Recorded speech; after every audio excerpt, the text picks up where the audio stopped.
And so out of nowhere, I decided to book a flight. I booked a flight. First class. Went to Japan? No, quite the opposite.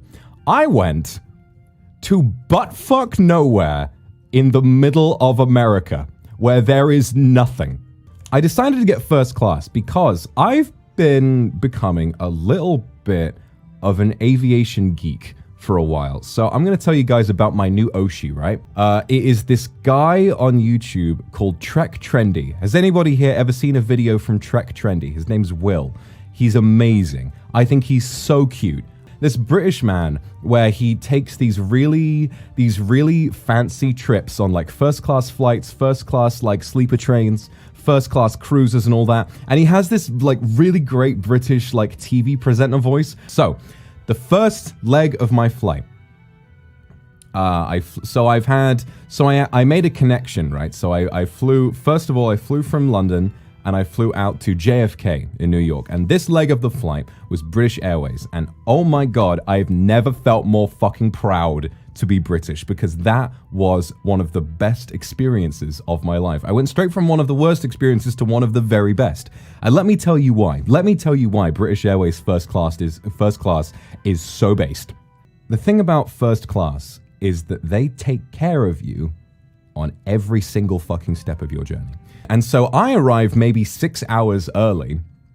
I arrived super fucking early, and I have this heavy ass check bag that doesn't have wheels, so I'm just lugging that around. I think, God, I'm gonna have to carry this around until my gate opens in like 4 hours. Do I take a nap or something? But of course, in first class, you can check your baggage in immediately. I just went in and they said, oh yes, that'll be wonderful, sir. It doesn't have any lithium-ion batteries in it. And I said, no, it should be all fine. And so, yeah, 6 hours before it began, and a good 4 hours before my gate or the check-in would normally have opened. And then the experience really began. They have the exclusive lounges. One lounge that I can't remember the name of, which is for business class. And then opposite, you have the Concorde Lounge, which is for first class only. And I walked in and I was like, okay. And as soon as I walk in, I see two things. In front of me, you have a sleeping room. And I thought, oh fuck, I'm gonna need that. And then to my right, you have a la carte fine dining, all for free. And I thought, oh God, where do I begin? And so I thought, okay, you know what? I'm hungry. I'll sleep after this. I'm hungry. I'm gonna go get some food. And so I walk in, and then this beautiful waiter welcomed me in and immediately presented me with a menu. And he was like, would you like a cup of tea, sir? And I was like, oh yes, please. And I was sat there sipping my tea. I had this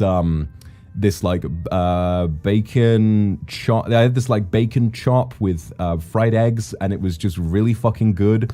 And you've got all of these like affluent, like sort of rich people walking around, and I was like, the hell am I doing here? I felt so out of place, but I felt so out of place because I was like, I don't know, wearing like a hoodie, you know, I was wearing like a hoodie and some ripped jeans and like some really cheap shoes. Like my comfy shoes are like 12-pound Adidas trainers. And so I was just wearing those. I don't want to wear no fancy shoes. I just wanted something comfy. And every single time your tea gets slightly low, they immediately come over and refill it. And I was like, thank you very much. And then I get up into the cabin. And the first thing that I'm struck with is like, see, Mr. and I did business class before, and that was really good. That was pretty great. Especially on ANA, they have a brand new business first class product, and it was really modern. And the British Airways one was an older product. Like you could definitely tell that the plane had seen better days, but you have this massive. There are only 8 seats. There are only 8 seats in first class. So you sit in this beautiful, wide chair. It's very soft, very plush. And you have 3 windows to yourself. And there's a footrest that doubles as a second chair if you want to get up and sit closer to the window, or if you want to dine with someone else. And now this is the absolute highlight of my entire trip. It was that service. Immediately, when I sit down, the most polite, energetic, and most wonderful man. It was this bald guy And he came out and he said, hi, great to meet you. I'm gonna be head of service tonight. How are you doing? Can I get you something to drink? And I was like, something to drink? And he was like, it was like we have Dom Perignon on board. Would you like some champagne? I was like, yes, please. And he came over with a very, it wasn't like a little, Mr. and I were given a little bit of champagne when we left in business class, but it was like in a little plastic thing. This was a proper glass, a proper champagne flute. And he handed me this, and so I sat there with my champagne. I was like, oh my fucking God. So the first thing that happens is immediately they present me with a menu for, dinner. And I'm like, okay. And I just start looking through it, and the food selection they've got is like beef shoulder, fucking like, they started with canapes, right? They started with these canapes, and one of them was like salmon roe, which normally I would never fucking eat, because it's fucking seafood and it's from Britain. And I was like, you know what? Fuck it. And I just devoured it, and it was really good. And I was like, shit, I guess I'm starting to like seafood. And so I started having all these different things, like, ooh, I'll have a bit of that. I think one of them was like radish leaf or something like that. And I was like, and I was eating these canapes with my delicious glass of wine. And then, so when I had the cauliflower soup, the lovely bald man that I was talking about came over and he said, hello, thank you very much. I hope you're enjoying your food. Can I get you anything to drink? And I said, well, what would you suggest? He was like, well, we have a very, very nice wine list. And so, you know me. And so I had no idea what to check. And so I said, well, what would you recommend? He's like, now, I'm going to be completely honest with you. I don't drink, but one of my co-workers, he does. So I'll go and get him instead, all right? And so he went and he got this other member of the first class attendants but he was very fucking well-read on his wine. And he handed me this and he said, I would recommend giving it about 10 minutes to aerate. And I was like, okay. And so he handed me that.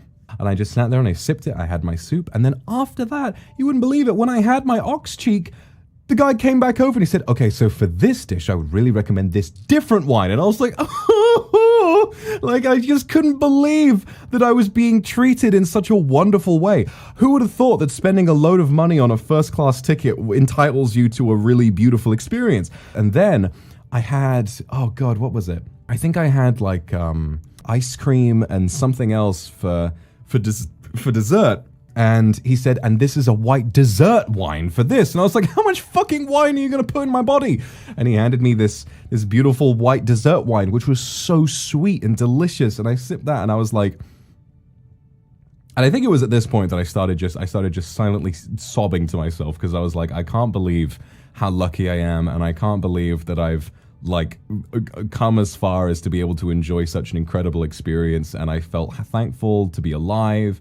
I felt thankful to have like spent the last year working as hard as I did to be able to deserve something like this. I just sat there and I was like, and so I got up and he said, it's like he knew. The first class guy was like, are you planning on getting some sleep, sir? And I said, I said, yes, I'm just going to the bathroom. And so I went to the bathroom, and of course, in first class, they give you pajamas, because why wouldn't they? They give you a brand new set of pajamas, these beautifully soft gray moisturizing pajamas. And so it was kind of nice. It was like being back in school, because you walk out and everyone is wearing the same pajamas. It's like they're wearing school uniform. And they give you free pajamas and a little amenity kit full of like toothpaste and facial mist and lip balm and fucking face cream and deodorant and shit like that. And I was like, I was in the bathroom, I was freshening up, doing my skincare, making sure I was all nice and fresh, got changed, got my pajamas. And then I came back, and he had made my bed for me. And he'd turned out the duvet, and he'd like put a sheet on my chair. And he obviously in first and business class, it fully reclines into a bed, right? And so he'd recline the chair into a bed fully flat, put the duvet down, and he'd like opened it up for me and put a little fucking flower on the pillow. And I was like, oh God, I couldn't believe how lucky I was. It was very interesting to get to experience that. So yes, that was pretty cool. That was pretty much all I have to say. Experienced first class for the very first time, and I've become a wine person ever since.